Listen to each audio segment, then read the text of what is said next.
పాలమూరు ముద్దుబిడ్డ, బడుగు బలహీన వర్గాల ఆశాజ్యోతి, రైతు బాంధవుడు, పెద్దలు గౌరవనీయులు రాష్ట్ర ముఖ్యమంత్రి రేవంత్ రెడ్డి గారి అమూల్యమైన సందేశాన్ని వారిగా కోరుతా ఉన్నాం. మూడు రంగుల జెండా బట్టి సింగమోలే కదిలేనాడు ఒక్కరో కాంగ్రెస్ సూర్యుడు, మన రేవంత్ అన్న నిక్కదీసి అడిగే మునగాడు. వీడు భూమిన వానైతాడు, బీద సాదల ధైర్యం వీడు, దొంగ దొరల వ్రతం పడతాడు. మన రేవంత్ అన్న పేద ఇంటికి పండుగ తెస్తాడు. సోనియమ్మ దివెనతోని రాహులన్న సైనికుడయ్యి పెద్ద కొడుకై యుద్ధం చెయ్య సిద్ధమాయే రేవంత్ అన్న. మూడు రంగుల జెండా బట్టి సింగమోలే కదిలి. జై కాంగ్రెస్, జై జై కాంగ్రెస్.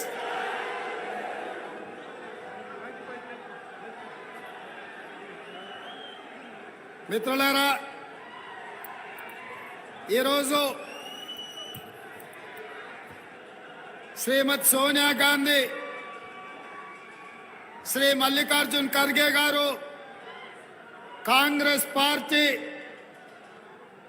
నాగర్ కర్నూల్ పార్లమెంటు నియోజకవర్గ అభ్యర్థిగా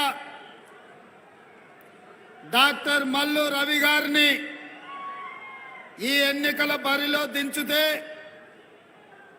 వారికి అండగా నిలబడడానికి నాగర్ కర్నూల్ పార్లమెంటు నియోజకవర్గ గడ్డ మీద కాంగ్రెస్ పార్టీ జెండా ఎగరేయడానికి ఈరోజు కాంగ్రెస్ నాయకులందరూ, జిల్లా పార్టీ అధ్యక్షుడు శాసనసభ్యులు డాక్టర్ వంశీకృష్ణ గారి అధ్యక్షతన,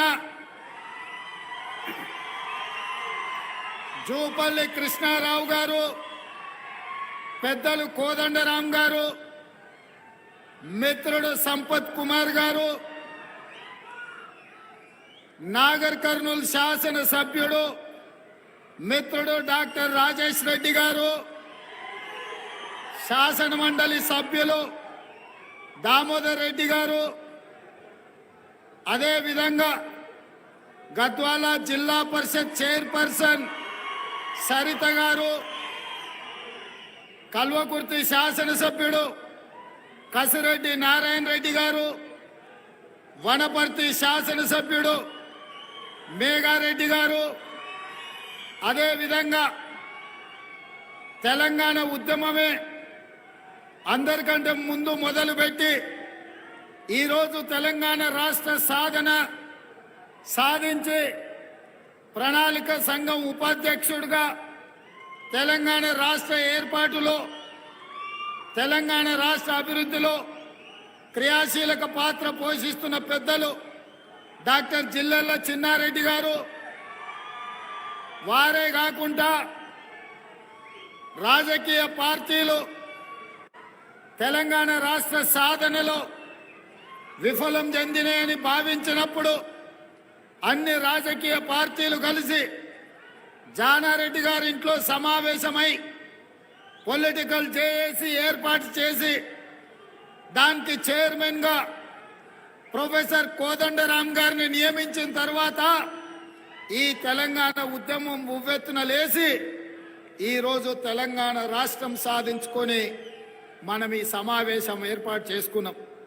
ఈ సమావేశంలో మల్లు రవి గారిని గెలిపించడానికి, కాంగ్రెస్ పార్టీకి అండగా నిలబడడానికి పెద్దలు ప్రొఫెసర్ కోదండరాం గారు కూడా ఈ వేదిక మీద మనతో భాగస్వామ్యం తీసుకున్నారు.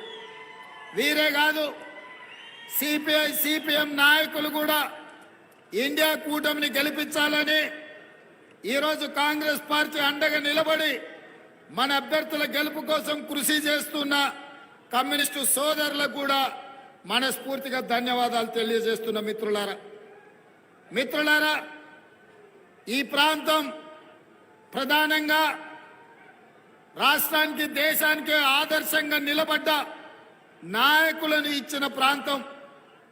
ఆనాడు బూర్గుల రామకృష్ణారావు గారు కావచ్చు, ఆ తర్వాత మల్లు అనంతరాములు గారు కావచ్చు, ఆ తర్వాత పెద్దలు మహేంద్రనాథ్ గారు కావచ్చు, ఈ తరం కీర్తిశేషులు ఉత్తమ పార్లమెంటేరియన్ పెద్దలు జైపాల్ రెడ్డి గారు కావచ్చు, వీళ్ళందరూ కూడా ఈ ప్రాంతంలో ప్రజా సేవలోనే తమ జీవితాన్ని అంకితం చేసి ఈ ప్రాంత అభివృద్ధి కోసం, ఈ ప్రాంతం యొక్క ప్రతిష్ట కోసం పనిచేసిన ప్రాంతం.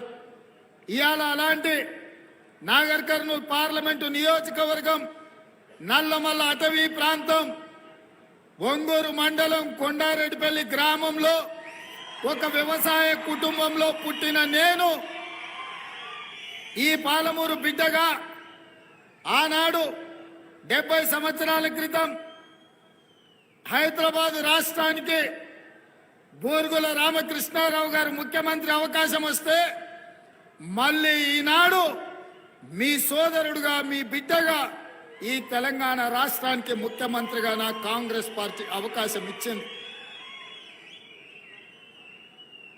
ప్రతిసారి 2004లో మనకు అద్భుతమైన మెజారిటీ వచ్చినా ఒక మంత్రి పదవి కోసం 3 ఏళ్లు నిరీక్షణ చేయాల్సి వచ్చింది.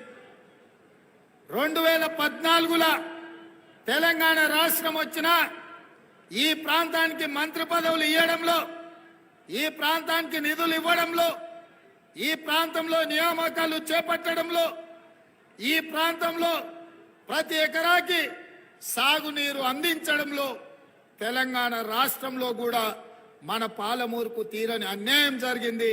చంద్రశేఖర్ గారు నిర్లక్ష్యం వహించండు. ఆనాడు కరీంనగర్లో ఓడిపోతానన్న భయంతో పార్లమెంటుకు ఎట్లయినా వెళ్ళాలని ఆ ప్రాంతం నుంచి పారిపోయి మన పాలమూరుకు వస్తే మనము కష్టపడి మన కార్యకర్తలు, ఈ పాలమూరు ప్రజలు వలస వచ్చిందన్న ఆలోచన కూడా చేయకుండా తమ రక్తాన్ని చెమటగా మార్చి భుజాల మీద మోసి పల్లకిలో పార్లమెంటుకు పంపించారు చంద్రశేఖర్ రావును.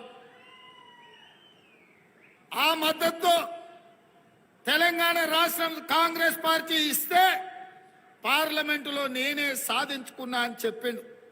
మనకేం అభ్యంతరం లేదు. కానీ ఈ ప్రాంతం నుంచి ఎంపీగా ప్రజలు గెలిపిస్తే తెలంగాణ వచ్చిన తర్వాత ఈ ప్రాంతానికి ఎందుకు అన్యాయం చేసిండో ఇవాళ చంద్రశేఖరరావు తెలంగాణ సమాజానికి సమాధానం చెప్పాలి. 2009-10లో కృష్ణానది ఉప్పొంగి అలంపూరు నిండా మునిగిపోతే బంజారా హిల్స్లో తన బంగళాని అమ్మైనా అలంపూరు వరద బాధితులను ఆదుకుంటా అని చెప్పిండు. మరి నేను ఇవాళ మా మిత్రుడు సంపత్ కుమార్ని అడుగుతున్నా, ఆనాడు మునిగిపోయిన ఇండ్లకు ఈనాడు వరకు కూడా కనీసం ఉమ్మడి రాష్ట్రంలో కాదు తెలంగాణ రాష్ట్రంలో కూడా డబుల్ బెడ్రూమ్ ఇల్లు కట్టియలే. అదే కాదు, ఆనాడు కాంగ్రెస్ పార్టీ హయాంలో మొదలుపెట్టిన పాలమూరు రంగారెడ్డి ఎత్తిపోతల పథకం ఈ రోజు ఎక్కడేసిన గొంగడి అక్కడనే ఉంది. కల్వకుర్తి, భీమా, నెట్టంపాడు, కోయిలి సాగర్, రాజోలి బండ, అదే విధంగా మా మిత్రుడు దీక్ష చేసి సాధించిన తుమ్మిళ్ళ ప్రాజెక్టు కూడా దుమ్ము కొట్టుకుపోయింది. కూర్చేసుకొని కూర్చొని తుమ్మిళ్ళ కట్టిస్తున్న చంద్రశేఖర్ రావు ముఖ్యమంత్రి అయినాక మందేసి ఫామ్ హౌస్ లో వండుకున్నాడు తప్ప తుమ్మిళ్ళ ప్రాజెక్టు కట్టియలే.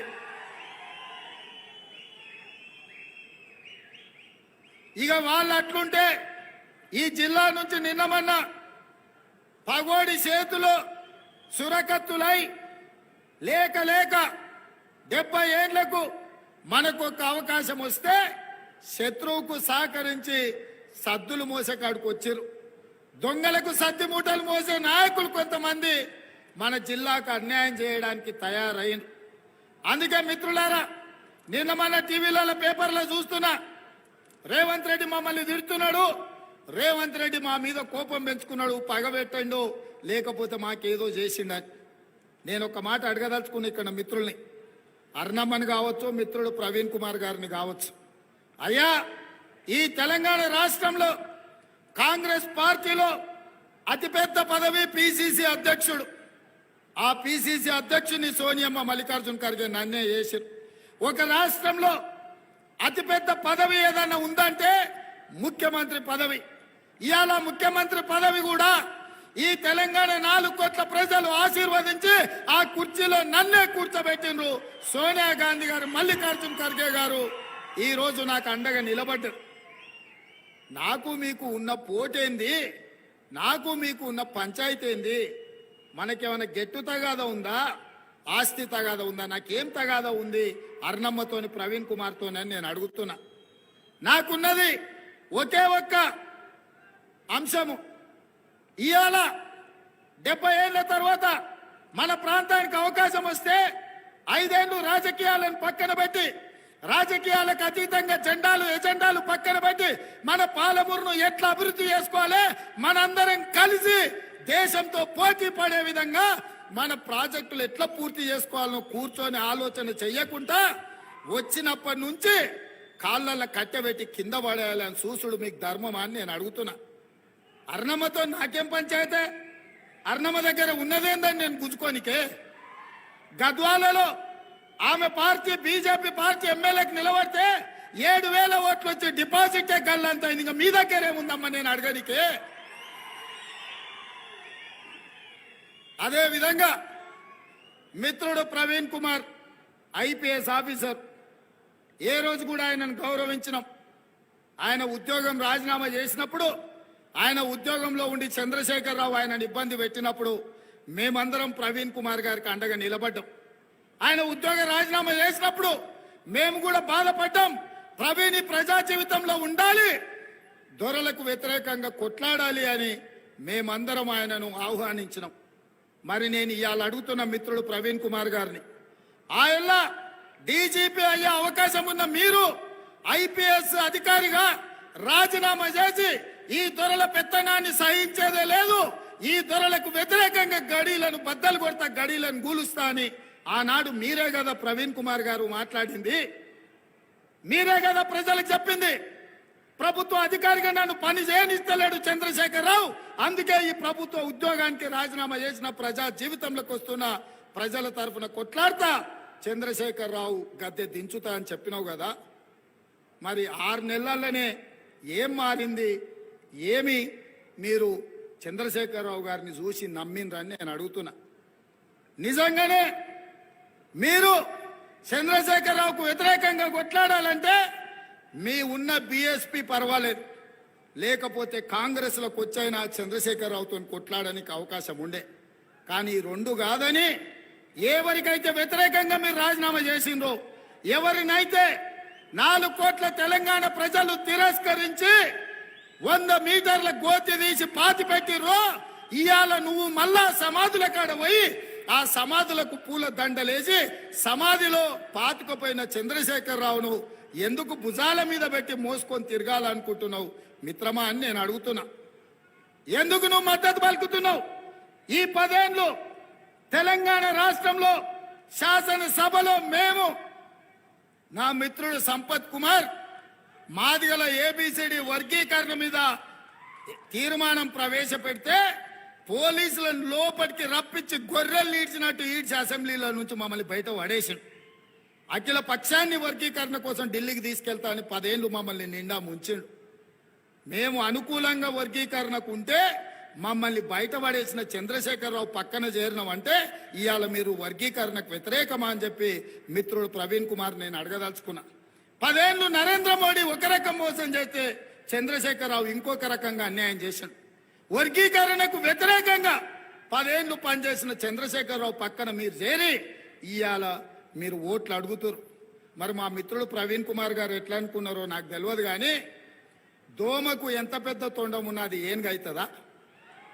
దోమకు కూడా రక్తం పీల్చుకోనికే తొండం ఉంటుంది. ఆ దోమకు తొండ ఎంత పెద్దగా ఉన్నది, ఏనుగు కాదు. మరి ఎందుకు ఏనుగు తిరిగి దోమ దగ్గరికి పోయిండో ప్రవీణ్ కుమారే ఈ ప్రజలకు చెప్పాలి. ఇక భారతీయ జనతా పార్టీ, ఇక నేను ఎక్కువ తక్కువ చెప్పదలుచుకోలే, కానీ రాములు గారికి సన్ స్ట్రోక్, కొడుకు ఇంట్లో వేసి తాళం వేసి టికెట్ తెచ్చుకున్నాడు బీజేపీలో పోయి. ఏమున్నదా ఇవాళ ప్రవీణ్ అయినా భరత్ కుమార్ అయినా ఎల్లేకి ఎద్దు లేదంట, మల్లయ్యకు బండి లేదంట, ఇద్దరు కలిసి సిరిసనగండ్ల జాతరకు పోదామని మొక్కుకున్నారంట. ఆయనకు ఎద్దు లేదు, ఈయనకు బండి లేదు. ఇద్దరు కలిసి సవారి తీసి శిర్సగండ్ల జాతర పోతారంటే ఇది శాస్త్రమైన పనేనా? ఇవాళ ఈ రాష్ట్రంలో కాంగ్రెస్ పార్టీ అధికారంలో ఉంది. 4.5 ఏళ్ళు మనం అధికారంలో ఉంటాం. ఈ 4.5 ఏళ్ళు రాజకీయాలు పక్కన పెట్టి మనందరం కలిసికట్టుగా మన ప్రాంతంలో ఉన్న పెండింగ్ ప్రాజెక్టులు పూర్తి చేసుకోవాల్సిన బాధ్యత వాళ్ళిద్దరి మీద లేదా అని నేను అడుగుతున్నా. చదువుకున్న మేధావి ప్రవీణ్ కుమార్ గారు ఈ మాత్రం ఆలోచన వారికి రాదా? ఇవాళ చంద్రశేఖరరావును ప్రజలు తిరస్కరించిన చంద్రశేఖరరావు పక్కన మీరు కూర్చుంటే తెలంగాణ సమాజం ముందు మీరు దోషిగా నిలబడరా? మాదిగ జాతికి ద్రోహం చేసిన చంద్రశేఖరరావును నువ్వు భుజాల మీద మోస్తే రేపు వర్గీకరణకు అన్యాయం జరగదా? మాదిగల వర్గీకరణ ఎట్లా జరుగుద్దని నేను మిత్రుడు ప్రవీణ్ కుమార్ గారిని నేను అడగదలుచుకున్నా. నాకు కోపం లేదు ప్రవీణ్ గారి మీద, బాధ ఉన్నది. ఈ తెలంగాణ రాష్ట్రానికి డీజీపీ అయ్యేటోడు ఆయన అదే ఐపీఎస్ అధికారిగా ఉంటే ఇదే కాంగ్రెస్ ప్రభుత్వం తెలంగాణ రాష్ట్రానికి డీజీపీని చేసేది ప్రవీణ్ కుమార్ గారిని. ఈరోజు ముఖ్యమంత్రితో సమాన హోదా ఉండే డీజీపీని చేసి ఉండేది కాంగ్రెస్ పార్టీ.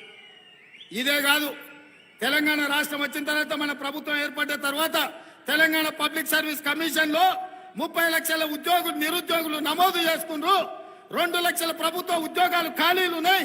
భర్తీ చేయడానికి లక్షలాది మంది నిరుద్యోగ యువకుల కళ్ళల్లో ఆనందం చూసి వెలుగులు నింపడానికి పబ్లిక్ సర్వీస్ కమిషన్ చైర్మన్ గా ప్రవీణ్ కుమార్ గారిని నిర్ణయిస్తుందని మన ప్రభుత్వము మాట్లాడితే ఆ పదవి వారు తీసుకోలే. వారి కారణాలు వారికి ఉండొచ్చు, నాకు తెలియదు.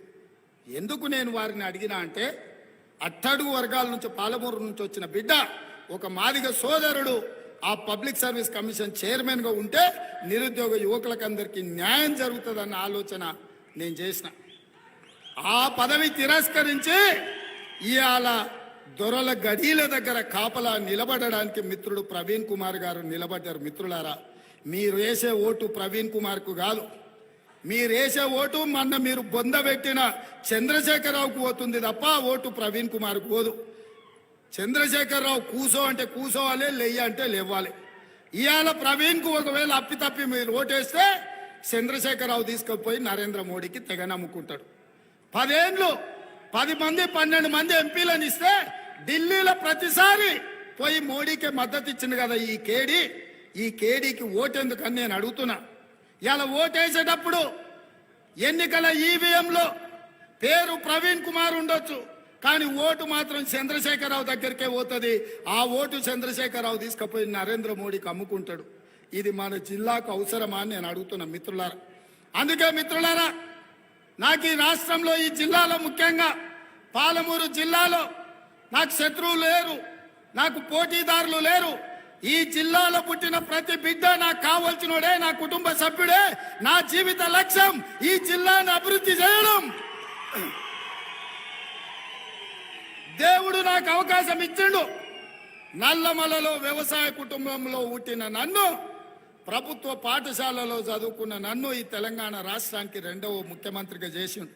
నాకు వయసు ఉంది, ఓపిక ఉంది, పాలమూరు సమస్యల పట్ల అవగాహన ఉన్నది.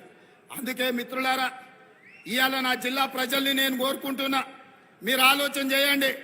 మీరు ఆశీర్వదిస్తే ఇంతవాడిని అయినా 4 నెలల్లోనే 100 రోజుల్లోనే ఇచ్చిన 6 గ్యారెంటీల్లో 5 గ్యారెంటీలను అమలు చేసి ముందుకు వేగంగా వెళ్తుంటే ఇవాళ కుట్ర చేసి ఆ గ్యారెంటీలను ఆపడానికి అన్ని రకాల ప్రయత్నం చేస్తారు. ఆర్టీసీలో ఆడబిడ్డలకు ఉచిత ప్రయాణం ఇచ్చినాం. రాజీవ్ ఆరోగ్యశ్రీలో 10 లక్షల రూపాయలు ఇచ్చినాం. ప్రతి ఆడబిడ్డకు 500 రూపాయలకే ఇవాళ ఇంటింటికి సిలిండర్ అందిస్తున్నాం. 40 లక్షల కుటుంబాలకు ఇప్పటికీ సిలిండర్లు ఇచ్చినాం. అదే కాకుండా పేదవాడికి ప్రతి ఇంటికి 200 యూనిట్లు ఉచితంగా జీరో బిల్లు కరెంటు ఛార్జీలు ఇవాళ జీరో బిల్లుతో చేస్తున్నాం.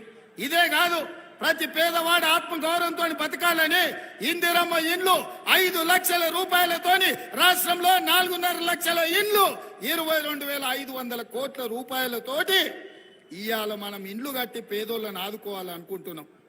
ఇది రాష్ట్రం మొత్తం. కానీ మన జిల్లాకు వస్తే 60-70 ఏళ్ళైనా మన వలస లాగలేదు, మన కరువు పోలేదు, మన బీళ్లలో నీరు వారలేదు. ఉమ్మడి రాష్ట్రంలో సమైక్య పాలనలో కల్వకుర్తి అట్లనే ఉంది, ఆర్డీఎస్ ఇట్లనే ఉంది, జూరాల పండుకున్నది, నెట్టంపాడు కోయిల్ సాగర్ గురించి సంగం బండ గురించి నేను చెప్పాల్సిన పని లేదు. సంగం బండలో బండ కలగొట్టడానికి 10 కోట్ల రూపాయలు ఉంటే 40 ఏళ్ళు పట్టింది. నేను వచ్చినెంబడే సంగం బండ వలగొట్టడానికి పైసలు ఇచ్చిన 25,000 ఎకరాలకి ఇప్పుడు నీళ్లు వస్తాయని నేను చెప్పదలుచుకున్నాను. అందుకే మిత్రులారా, బంగారం లాంటి అవకాశం వచ్చింది. మళ్ళీ ఇట్లాంటి అవకాశం వస్తుందో నాకు తెలియదు. 70 ఏళ్ళు పట్టింది ఒక్కసారి పోతే మళ్ళా రావడానికి. ఇవాళ మనం అందరం ఏకమై కార్యోన్ముఖులమై పాలమూరు రంగారెడ్డి ఎత్తిపోతల 2 టీఎంసీలకు జీవో ఇచ్చి 1 టీఎంసీతోని ఆపేసిండు. మళ్ళీ 2 టీఎంసీలతోని పాలమూరు రంగారెడ్డి ఎత్తిపోతల పూర్తి చేసే బాధ్యత నాది. ఎన్ని వేల కోట్లైనా ఈ జిల్లాకు నీళ్ళిచ్చే బాధ్యత కాంగ్రెస్ ప్రభుత్వాన్ని. ఇదే కాదు, మా మిత్రుడు సంపత్ కుమార్ దురదృష్టవశాత్తు అలంపూర్లో ఓడిపోయినా తుమ్మిళ్ళ ప్రాజెక్టును పూర్తి చేపించి ఆ సంపత్ కుమార్ ఆ ప్రజలకు ఇచ్చిన మాటను పూర్తి చేస్తాం. ఇదే కాదు, కల్వకుర్తి, భీమా, నెట్టంపాడు, కోయిల్ సాగర్, సంగమండ, మక్తల్, నారాయణపేట, కొడంగల్ ఎత్తిపోతల పథకాన్ని ఎన్ని వేల కోట్ల రూపాయలైనా ఈ 4.5 ఏళ్లలో ఈ తెలంగాణ రాష్ట్ర ముఖ్యమంత్రిగా పూర్తి చేసి పాలమూరు రుణం తీర్చుకుంటా ఈ బిడ్డగా చరిత్రలో శాశ్వతంగా నిలిచిపోయే విధంగా శ్రమ చేస్తా అని నేను చెప్తున్నా. అందుకే మిత్రులారా, ఇవాళ మీరు ఆలోచన చేయండి. నేను వాళ్ళని వీళ్ళని విమర్శించుడు కాదు. ఇవాళ మీరందరూ ఈ సభకు వచ్చిన వాళ్ళు, సభకు రానోళ్ళు, ఆ పార్టీలు ఉన్నోళ్ళు, ఈ పార్టీలు ఉన్నోళ్ళు, బీజేపీ అనేటోళ్ళు, బీఆర్ఎస్ అనేటోళ్ళు, సిపిఐ అనేటోళ్ళు, సిపిఎం అనేటోళ్ళు, సమాజంలో ఉన్న పౌర సంఘాలకు నేను విజ్ఞప్తి చేస్తున్నా, మన జిల్లాను ఆగం చేయకండి. మనకు వచ్చిన అవకాశాన్ని జార విడుచుకోకండి. ఇది నాకు కాదు అవకాశం, ఇది మీకు వచ్చిన అవకాశం, ఇది పాలమూరుకు వచ్చిన అవకాశం. ఈ పాలమూరును పసిడి పంటలు పండే బంగారు నేలగా మార్చుకునే అవకాశం. ఈ అవకాశం పోయిందంటే మళ్ళీ రాదు. అందుకే మిత్రులారా, అటు మహబూబ్ నగర్ లో వంశీ చంద్రెడ్డి గారిని, ఇక్కడ మల్లు రవి గారిని, ఇద్దరిని గెలిపించండి. ఎందుకంటే ఢిల్లీలో నేను సాధించాల్సిన పనులు చాలా ఉన్నాయి. మాదిగల ఏబిసిడి వర్గీకరణ జరగాలంటే సుప్రీంకోర్టులో కేసు కొట్లాడాలి, పార్లమెంటులో గలం విప్పాలి. మన తరఫున వర్గీకరణ కోసం మల్లు రవి గారు కంకణ బద్దుడై పార్లమెంటులో మీ బిడ్డగా పనిచేస్తాడు. అదే విధంగా మా ముదిరాజు బిడ్డల్ని బీసీ డి గ్రూప్ నుంచి ఏ గ్రూప్ లోకి మార్చాల్సిన కేసు పెండింగ్ ఉంది. ఇవాళ దాని తరఫున నేను చెప్తే ఢిల్లీలో ఎవరినైనా కలవాలన్నా ఏబిసిడి వర్గీకరణ సాధించాలంటే అక్కడ వంశీచంద్రెడ్డి, ఇక్కడ డాక్టర్ మల్లు రవి గారు కూడా బీసీ ఏ గ్రూప్ లో ముదిరాజులు రావాలంటే వీళ్ళిద్దరిని గెలిపించాలి. అదే విధంగా మా సంపద వెనుక నుంచి వస్తున్నాడు, అనో మా వాల్మీకి వాళ్ళు ఊరికి కూడా రానియరని. మా వాల్మీకి బోయలు నాకు తెలుసు, వాళ్ళందరి బాధ ఆవేదన వాళ్ళ మనసుల, వాళ్ళని ఎస్టీ జాబితాలో చేర్పించడానికి కూడా మనం చేయాల్సిన పనులు చాలా ఉన్నాయి. ఇవన్నీ రేపు ప్రవీణ్ కుమార్ వస్తే వద్దనే కేసీఆర్ మాట వింటాడు. ఇవాళ డీకే అర్ణం వస్తే వద్దనే నరేంద్ర మోడీ చెప్పు చేతళ్ళు ఉంటారు. కానీ వంశీ చంద్రెడ్డి, డాక్టర్ మల్లు రవి గారు వస్తే సోనియమ్మ మాట వింటారు, నా మిత్రులుగా నాకు సహకారం అందిస్తారు. అందుకే వీళ్ళిద్దరిని గెలిపించాలి. ఇక రైతు రుణమాఫీ గురించి, వడ్ల బోనస్ గురించి మిత్రులారా, హరీష్ రావు గారు ఒక మాట మాట్లాడిండు. 15 ఆగస్టు లోపల రైతు రుణమాఫీ చేయకపోతే రేవంత్ రెడ్డి రాజీనామా చేస్తాడా అని. నేను సూటిగా ఈ వేదిక మీద నుంచి, నాగర్ కర్నూలు పార్లమెంటు నుంచి హరీష్ రావు, చంద్రశేఖరరావుకు సవాలు విసురుతున్నా. 15 ఆగస్టు లోపల 600 అయినా అక్కడి సూర్యుడు ఇక్కడ మొలిసిన జోగులాంబ సాక్షిగా మాట ఇస్తున్నా. జోగులాంబ సాక్షిగా మాట ఇస్తున్నా. 15 ఆగస్టు లోపల 2 లక్షల రూపాయల రుణమాఫీ చేసి తీరుతా. ఆ ఎల్ల నువ్వు, నీ మామ బీఆర్ఎస్ పార్టీని రద్దు చేస్తారా? సవాలు విసురుతున్న మామాళ్ళులకు శాతనైతే సిద్ధంగా ఉండండి. నా రాజీనామా కాదు, నీ పార్టీని రద్దు చేసుకోవడానికి సిద్ధంగా ఉండు హరీష్ రావు. 15 ఆగస్టు లోపల మా రైతు సోదరులకు 2 లక్షల రూపాయల రుణమాఫీ చేసి తీర్చుకొని ఆ రైతుల రుణం తీర్చుకుంటా. ఇవాళ రైతులు ఆశీర్వదిస్తేనే కాంగ్రెస్ పార్టీ ఇందిరమ్మ రాజ్యం వచ్చింది. ఇవాళ నేను రాష్ట్రానికి ముఖ్యమంత్రి అయినా. నేను ఒకవేళ ఆ రైతుల రుణం తీర్చుకోకపోతే ఈ జీవితమే దండుగా అన్న సంగతి నాకు తెలుసు హరీష్ రావు. నీలాకనో నీ మామలాకనో దోకబాజోని కాదు, లంగా లవంగ మాటలు చెప్పేటోని కాదు. ఇవాళ ఇక్కడి నుంచి చెప్తున్నా, రాసి పెట్టుకో, 15 ఆగస్టు లోపల 2 లక్షల రూపాయలు రుణమాఫీ చేసే బాధ్యత నాది. ఇదే కాదు, రాబోయే పంట వరి, గతంలో ఒట్లు కొనను ఒరేసుకుంటే ఊరేసుకున్నట్టే అన్నాడు కేసీఆర్.